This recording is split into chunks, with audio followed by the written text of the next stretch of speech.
আমি মোস্তাক আহমেদ, বাংলাদেশ জাতীয়তাবাদী দল বিএনপি, ঢাকা মহানগর দক্ষিণ অন্তর্গত কোতোয়ালি থানা বিএনপির সাধারণ সম্পাদক। আপনারা জানেন 5 দিন ধরে এই কর্মসূচি গতকালকে ঘোষণা দেওয়ার আগেই এই কর্মসূচি অলরেডি আমরা পালন করেই যাচ্ছি। দেশে 2020 সালে ঢাকা মহানগর উত্তর এবং দক্ষিণের মেয়র নির্বাচনের ঘোষণা করা হয়েছিল। সেই মেয়র নির্বাচনে ফ্যাসিবাদী আওয়ামী লীগ সরকার ক্ষমতা থাকার সত্ত্বেও এই ঢাকা মহানগর দক্ষিণ এবং উত্তরের নগর ভবনের ঢাকা মহানগরের বাসিন্দাদের ওনারা নির্বাচিত হয়েছিলেন, কিন্তু ফ্যাসিবাদী সরকারের প্রেতাত্মারা এই নির্বাচনের ফলাফল তারা বিজয়কে ছিনিয়ে নিয়ে যায়।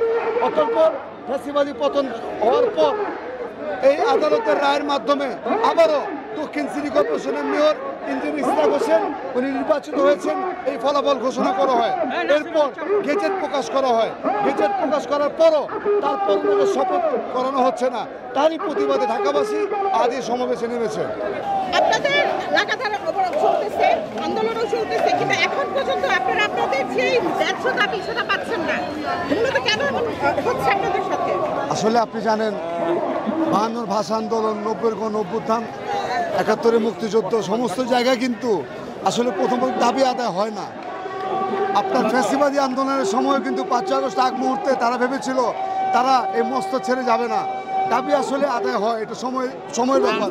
ইনশাল্লাহ আমরা যে দাবি দাবা নিয়ে এসেছি এটা একেবারে ন্যায্য সম্পূর্ণ দাবি।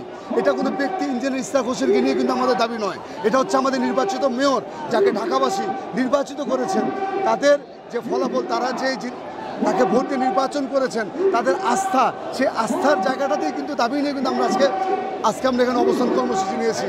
আজকে আপনারা জানেন প্রথম দিন থেকে পঞ্চম দিন পর্যন্ত এই সাধারণ মানুষের ঢল নেমেছে। এখানে বোঝা যায় তারা এই দাবি আদায়ের লক্ষ্যে আরও কিছু কর্মসূচি দিতে তারা প্রস্তুত। এগিয়ে চলো, আমরা আছি তোমার সাথে। এগিয়ে চলো, আমরা আছি তোমার